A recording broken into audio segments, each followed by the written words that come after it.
ہمارا مزاج بگڑ جاتا ہے کہ دیکھو کل ضرورت مند تھا تو ہمارے پیچھے پیچھے پھر رہا تھا، ابھی ہم نے اس کو 1000 روپیہ دے دیا تو اس کے بعد سے اس کا مزاج ہی نہیں ملتا۔ یہ وہ چیزیں ہیں جس کو کالذی ينفق مالہ رئاء الناس، کہ جو لوگوں کو دکھاوا کرتا ہے اس کا مال ضائع ہو جاتا ہے۔ اللہ اور یوم آخرت پر ایمان نہیں رکھتا تو اس کی ایسی مثال قرآن نے دی ہے دکھاوا کرنے والوں کی، کہ جیسے کوئی چٹان ہو اور اس پر مٹی کی تہ جمی ہوئی ہو، پھر زور کی بارش ہو جائے تو وہ مٹی کی تہ ساری کی ساری بہہ کر کے چٹان صاف ہو جائے گی، یعنی محنت کی یہ تمام کی تمام کمائی ضائع ہو جائے گی، وہ نہیں ملے گا جو کہا گیا ہے لہم اجر عند ربہم لا خوف علیہم ولا ہم یحزنون۔ اس لیے ہم سب کو اس چیز سے بچنا چاہیے۔ پھر اسی طرح سے آیت نمبر 265 میں بات کہہ دی گئی کہ اور ان لوگوں کی مثال جو اپنے دل کو ثابت رکھ کر اپنا مال اللہ کی مرضی میں خرچ کرتے ہیں، ان کی خیرات کی مثال ایک ایسے باغ کی ہے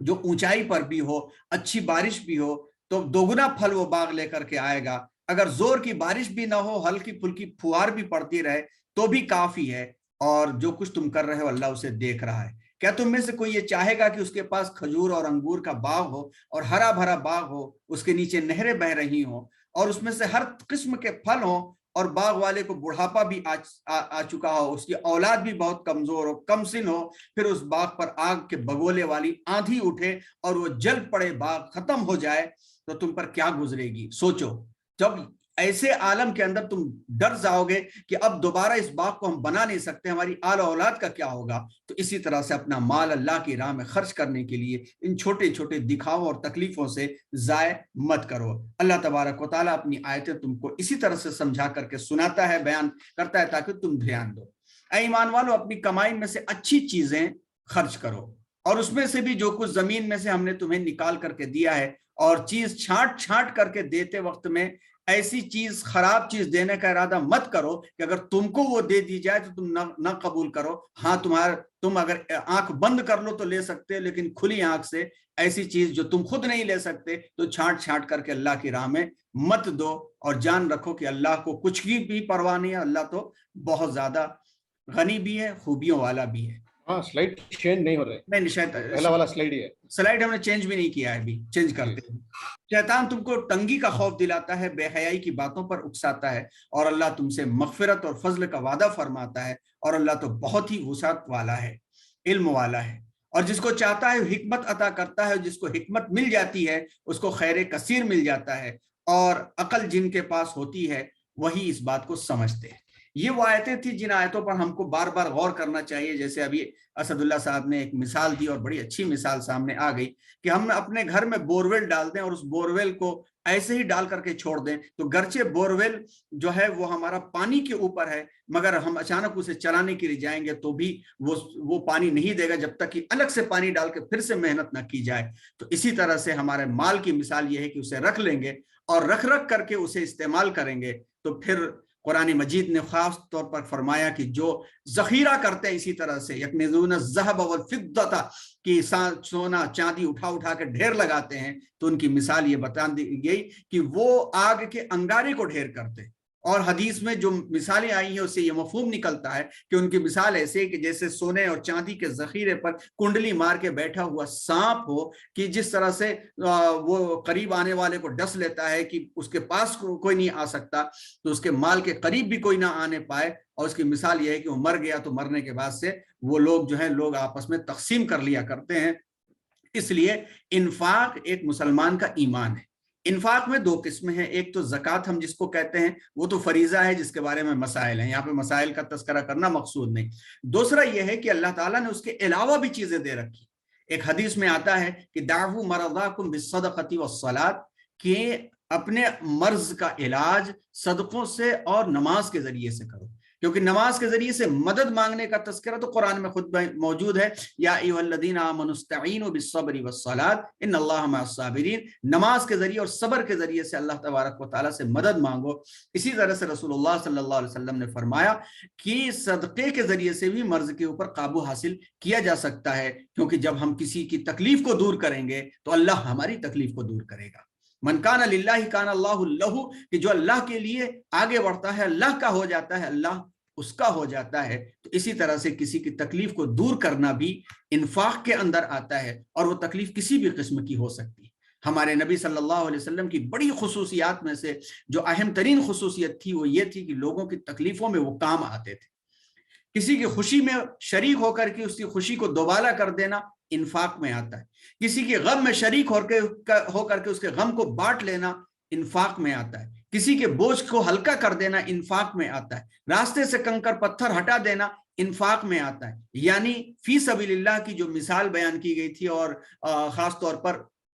قرآن مجید میں فی سبیل اللہ کی اصطلاح جو کہی گئی ہے، تو اس کا مفہوم ہم نے صاحب تدبر قرآن کی تفسیر کی روشنی میں یہ بیان کیا تھا کہ وہ سارے کام جو اسلام اور مسلمانوں کی فلاح و بہبودی کے لیے کیے جائیں وہ سب فی سبیل اللہ کے۔ تو فی سبیل اللہ میں انفاق کی جو اہمیتیں بیان کی گئی اس کے بارے میں قرآن کی آیتوں کے ساتھ ساتھ بے شمار حدیثیں ہیں کہ جیسے محسوس ہوتا ہے کہ دین کا اہم ترین ستون یہ ہے کہ ایمان کی تکمیل ہوتی ہے کہ اپنی پسندیدہ چیزوں کو اللہ کی راہ میں خرچ کر دیا جائے، جیسا کہ آل عمران کی جو آیت نمبر 92 ہے، چوتھا پارہ جہاں سے شروع ہوتا ہے لن تنالوا البر حتى تنفقوا مما تحبون، کہ جب تک تم اپنی پسندیدہ چیز راہ خدا میں اللہ کے بندوں کی فلاح و بہبودی کے لیے خرچ نہیں کر دو گے تب تک تم بھلائی نہیں حاصل کر سکو گے۔ تو پتہ یہ چلتا ہے کہ ایمان کی تکمیل، ایمان کی جو چاشنی ہے وہ لوگوں کے کام آنے کی،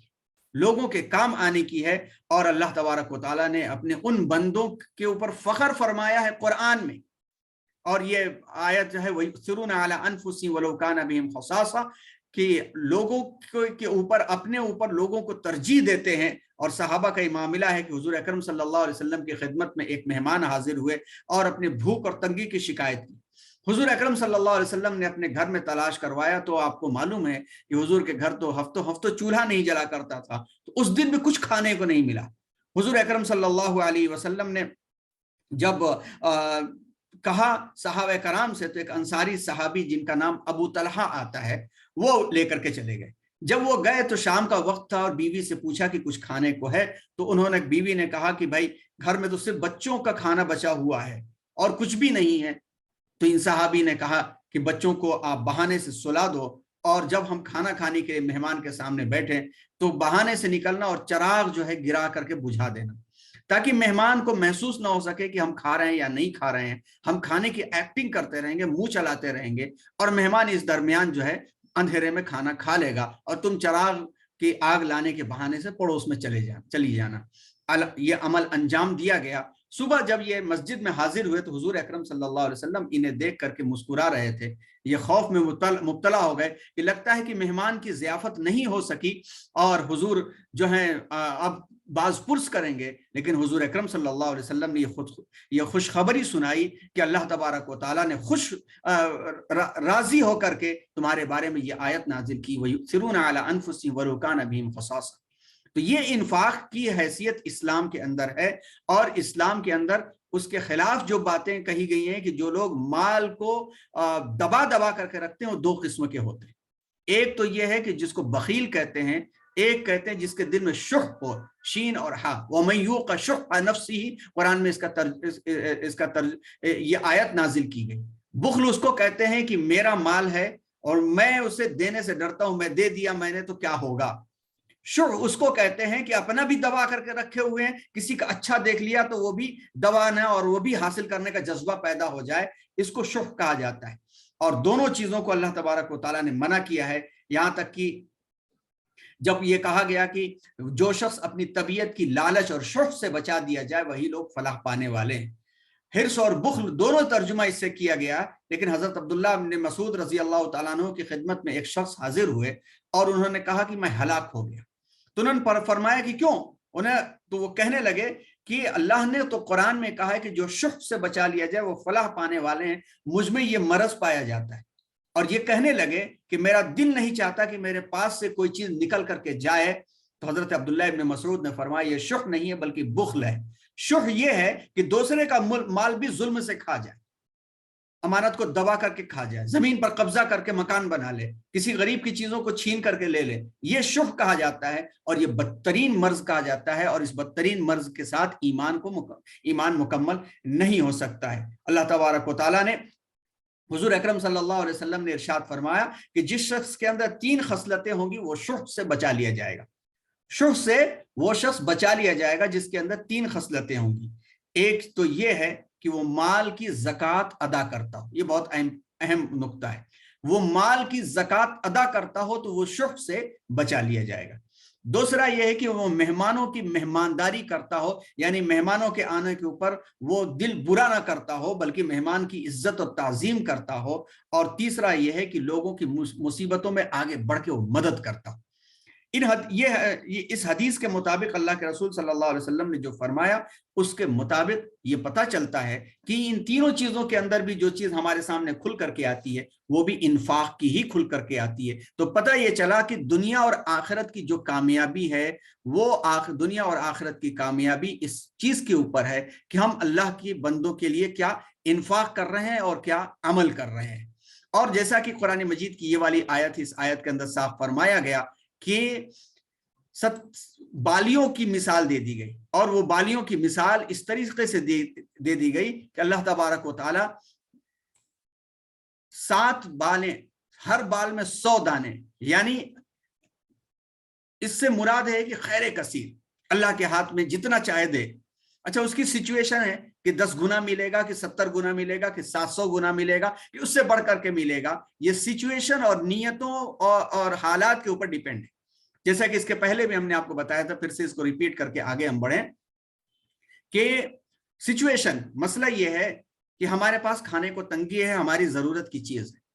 لیکن ایک ایسا شخص ہمارے سامنے آ گیا جو ہم سے بڑا بھی ضرورت مند ہے، اس کے سامنے اب کوئی آپشن نہیں، وہ ڈیڈ اینڈ پر پہنچ چکا ہے اپنے جائز ضرورت کو پورا کرنے کے لیے، اس کے پاس کوئی آپشن نہیں ہے. ہمارے پاس 2-4 روپے ہیں لیکن ہمیں بھی اس کی ضرورت ہے، مگر ہمارے پاس آپشن ہے کہ آج رات ہم نے نہیں کھایا تو ہمارے پاس صبح کی روٹی بچی ہوئی ہے. ایسے عالم میں اگر ہم خوش دلی کے ساتھ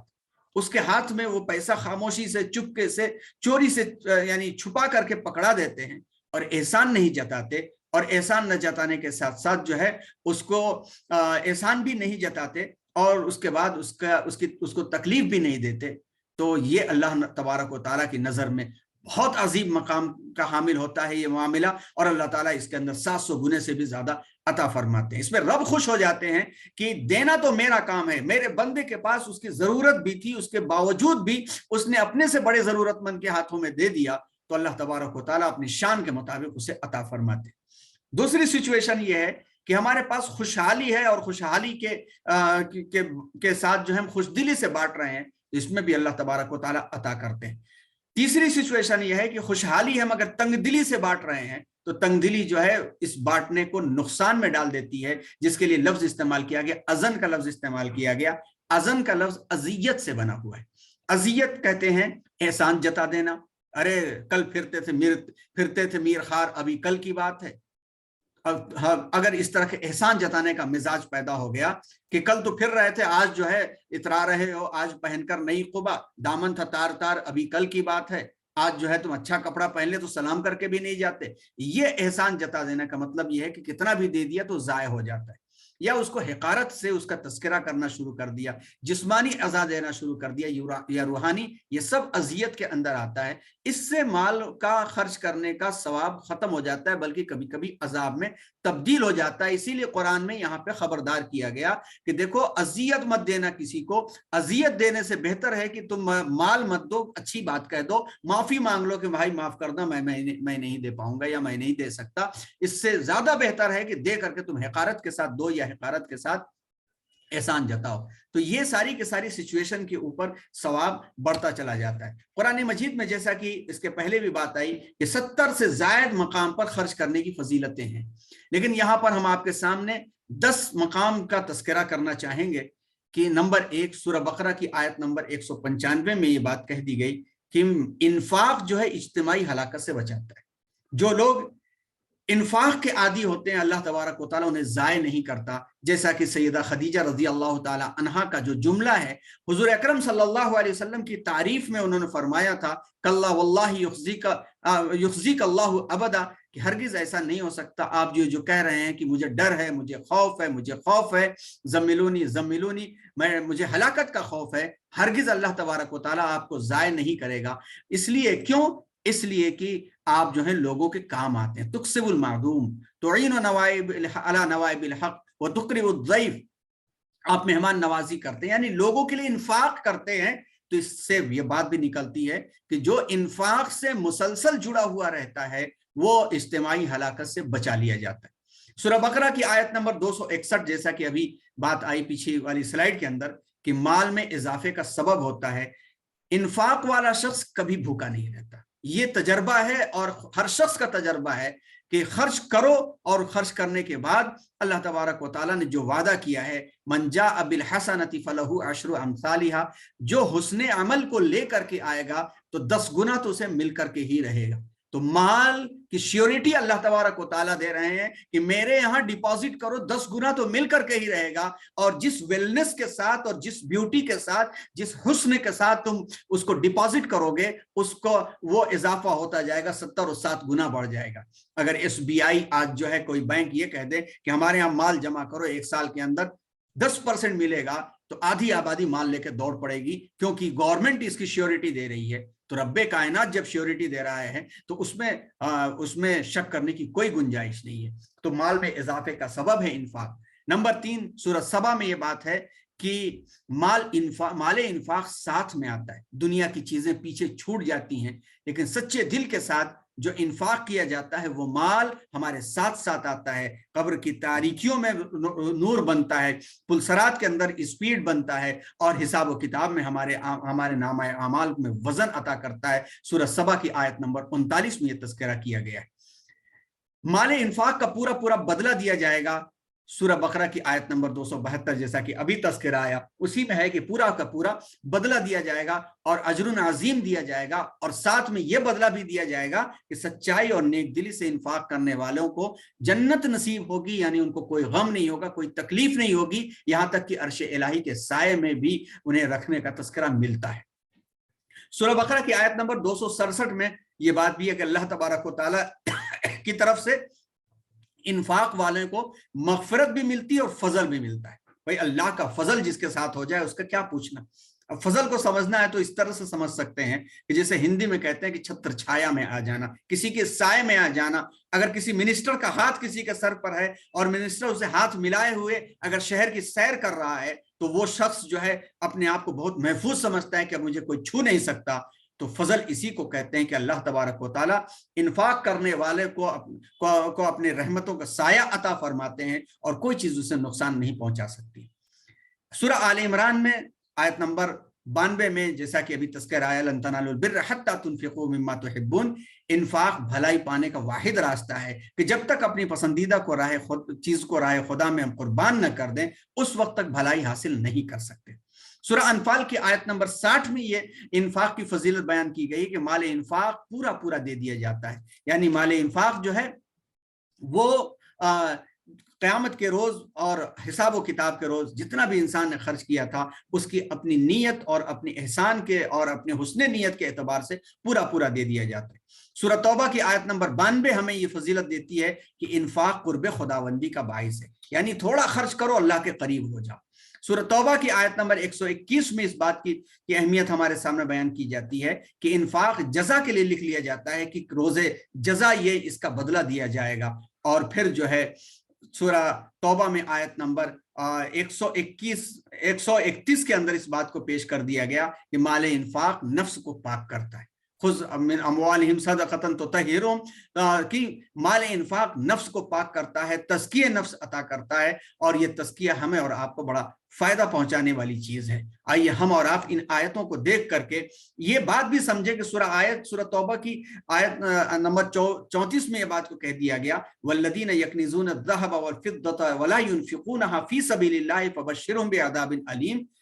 کہ جو لوگ سونا اور چاندی جمع کرتے ہیں اسے راہ خدا میں خرچ نہیں کرتے تو انہیں دردناک عذاب کی خوشخبری سنا دیجئے. یہاں پہ لازم سی بات ہے کہ جیسا کہ ابھی شح کی وضاحت آپ کے سامنے کی گئی کہ زکوٰۃ بھی ادا کر دے گا تو کم از کم اس کیٹیگری سے نکل جائے گا. آج ایک بہت بڑی تعداد ہمارے مسلم